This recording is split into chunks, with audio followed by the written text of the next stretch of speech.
दुनिया का 70% कोबाल्ट जो है वो अफ्रीका से आता है। कोबाल्ट के बिना ना तो लैपटॉप बनाए जा सकते, ना तो बाइक बनाई जा सकती, ना तो इलेक्ट्रिक कार्स बनाई जा सकती। लेकिन इसके बावजूद भी वो कॉन्टिनेंट गरीब क्यों है? ये सवाल मेरा नहीं है, ये सवाल 34 साल का एक युवा जो कि फ्रांस और यूरोप से पूछ रहा था। उसने फ्रांस को हुक्म दिया कि या तो मेरे देश से निकल जाओ या फिर युद्ध के लिए तैयार रहो। हम बात कर रहे हैं इब्राहिम ट्रैओरे की। इब्राहिम ट्रैओरे आज के डेट में अफ्रीका में उभरने वाला सबसे यंग लीडर है। वो दुनिया के सबसे यंगेस्ट प्रेसिडेंट में से एक हैं। इब्राहिम ट्रैओरे की एक स्पीच जो है वो काफी तेजी से वायरल हो रही है। पूरी दुनिया ने उसको सुना और उन्होंने सीधे तौर पर अमेरिका, ब्रिटेन और फ्रांस को चुनौती दी। जो स्पीच इब्राहिम ट्रैओरे की वायरल हो रही है उसके कुछ अंश ये हैं। CNN, BBC, फ्रांस 24, मैं तुम सबको देख रहा हूं। मैं तुम्हारा हर झूठ रिकॉर्ड कर रहा हूं। मैं तुम्हारी हर तोड़ मरोड़ कर बताई गई बातों को संग्रहित कर रहा हूं। मैं इब्राहिम ट्रैओरे हूं और आज मैं तुम्हारे नकाब उतार रहा हूं। हां, तुमने सही सुना। मैं जिसे तुम एक नौजवान सैनिक शासक कहते हो, जिसे तुम एक खतरनाक उग्रपंथी कहते हो, जिसे तुम पश्चिमी विरोधी तानाशाह कहते हो, आज मैं तुम्हारी सच्चाई बता रहा हूं। और इस बार तुम माइक बंद नहीं कर सकते। इस बार तुम अपने कैमरे नहीं हटा सकते। इस बार तुम्हारे संपादक इस भाषण को काट नहीं सकते, क्योंकि वो दुनिया अब नहीं रही जिस पर तुम्हारा एक अधिकार था। अब करोड़ों लोग ये बातें सुनेंगे बिना तुम्हारे फिल्टर से गुजरे, बिना तुम्हारे झूठों में लिपटी, बिना तुम्हारी गंदगी में सनी। मैं 34 साल का हूं। मैंने अपनी जिंदगी के हर दिन तुम्हारे झूठों में बिताए। बचपन में मैं टीवी पर अफ्रीका देखा करता था। हमेशा वही तस्वीरें, मक्खियों से घिरे बच्चे, सूखी जमीनें, हथियार, मैं ही अफ्रीका, उन्होंने हमें बताया। अफ्रीका ऐसा ही होता है और हमने मान लिया। हमें खुद पर शर्म आने लगी।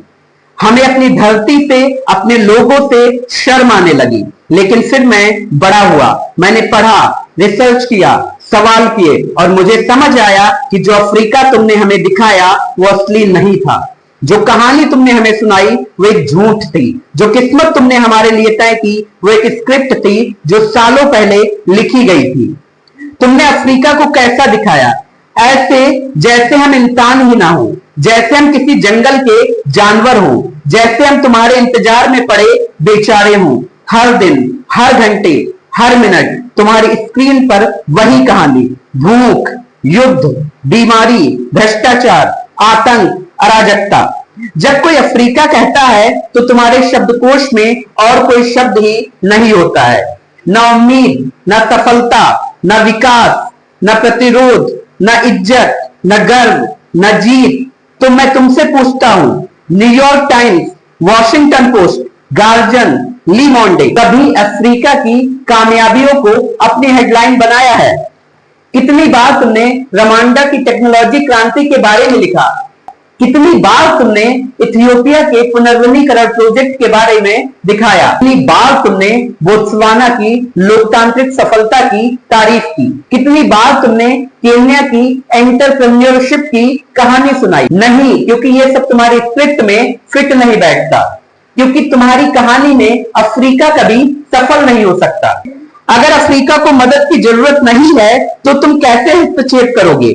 अगर हम पिछड़े नहीं हैं तो तुम हमें नीचा कैसे दिखाओगे? क्या तुम्हारे किसी संपादक, किसी रिपोर्टर ने यह सोचा है दुनिया की सबसे अमीर जमीनों पर बसे लोग गरीब क्यों?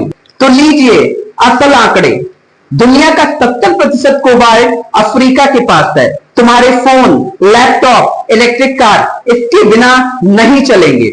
ये कोबाल्ट कांगो से आता है, लेकिन यहाँ के लोग मोबाइल नहीं खरीद सकते। दुनिया का 90% प्लेटिनम अफ्रीका से, साउथ अफ्रीका से आता है और वहां के लोग बेरोजगारी में डूबे हैं। प्रतिशत सोना माली, बर्किना फासो, घाना, तंजानिया। सोना नदियों की तरह बहता है लेकिन लोग गरीबी में तैरते हैं। 65% हीरे Botswana, Angola, Congo, Sierra Leone, अरबों डॉलर के हीरे निकाले जाते हैं लेकिन मजदूर $1 रोज कमाते हैं। 35% uranium niger, Namibia, south Africa से आती है। पेरिस की लाइटें हमारे यूरेनियम से जलती हैं लेकिन हमारे गांवों में बिजली नहीं। और तुम पूछते हो अफ्रीका गरीब क्यों? सही सवाल यह है, अफ्रीका को इतना अमीर होते हुए गरीब कैसे बनाए रखा गया? जवाब है उपनिवेशवाद। कभी खत्म नहीं हुआ, उसने बस रूप बदला। पहले तुम हमारे देश पर कब्जा करते थे, अब तुम कंपनियां खोलते हो। पहले तुम जबरदस्ती काम लेते थे, अब तुम समझौते करते हो। पहले तुम कोड़े से शासन करते थे, अब कर्ज देकर।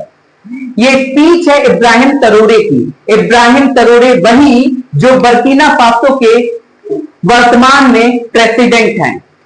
36 साल के हैं वो। 34 साल के थे जब उन्होंने अपने देश में तख्ता पलट कर दिया था।